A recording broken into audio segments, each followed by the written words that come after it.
Let's talk to Rebecca Ryan, campaign director at Defund the BBC, because, of course, we've been seeing more and more ridiculousness from the BBC. The latest horror show was, of course, Gregg Wallace, who seems to have spent most of his time touching people up, allegedly, and running around naked. Not allegedly. Rebecca, very good morning to you. Morning, Mike. It's hard to imagine how useless the BBC are, isn't it? I mean, you've probably worked for various different organisations, as I have over the years. You know, if somebody had come to me and said, by the way, do you know that guy that's on the TV? He ran through the studio naked the other day with a sock over his penis, and what do you think of that? I don't think what they'd say is, well, let's just ignore it, shall we, and see if anybody mentions it in about 4 years. You know. Absolutely. You think the BBC would learn its lesson, but it never does. And that's what, you know, we've had Lisa Nandy, haven't we, yesterday, talking about how she's prepared to take action. Yes. Yeah, we've got a clip, actually, we've got a clip of her. I'm not quite sure what action she's going to take. Let's have a look at what she said.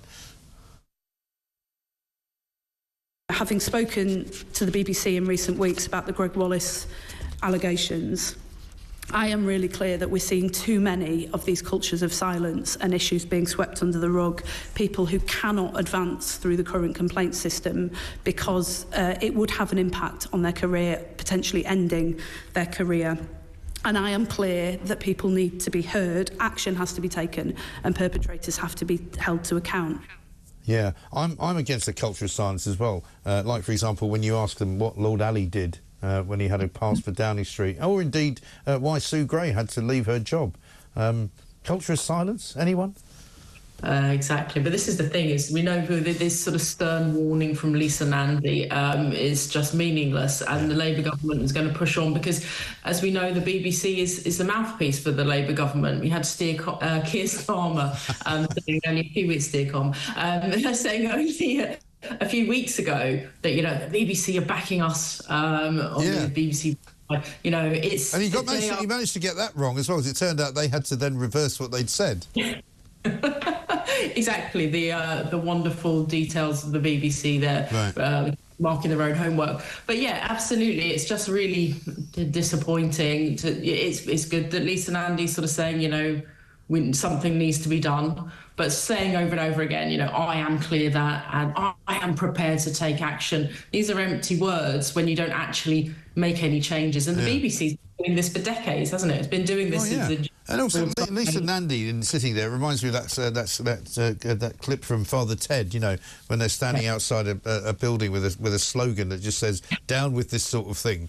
You know, you don't really know what they mean. What do they mean?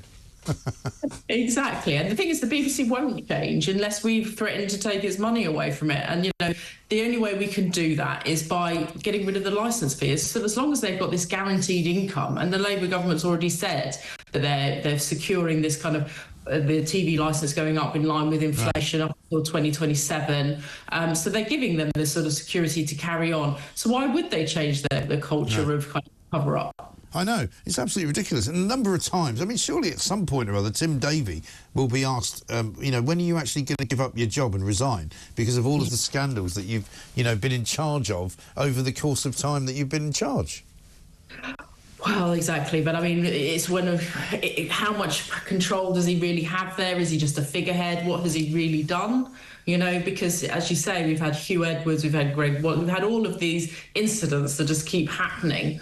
And does he really have any impact? It's just kind of the blob just continues, doesn't it? It's just self-perpetuating. It does. And we got a report coming out, I think, in a few weeks' time, if not sooner, on Tim Westwood, the Radio 1 DJ, which is also likely to be not very complimentary about the BBC and their sort of safeguarding scenario. And there's no surprises there, is there? Because the BBC just doesn't learn its lesson. We've seen this culture continues, and when will it change? I don't think it will change. And you know, most British people don't think it will change because they want to get rid of the licence fee. The only way you can make changes like this to the sort of culture of a huge organisation is to say, well, we're going to change the way that you're funded. At the moment, as long as they can continue bullying vulnerable British people on the doorstep, people who struggling to, you know, pay for their bills because thanks to, you know, the sham of governments that we've had. And they're allowed to continue bullying them and harassing them into funding this organisation that just carries on as if nothing's happened. Yeah, I know. Absolutely shocking. It's shocking indeed. Rebecca, good to talk to you. Thanks very much indeed. Rebecca Bryant, Campaign Director from Defund the BBC.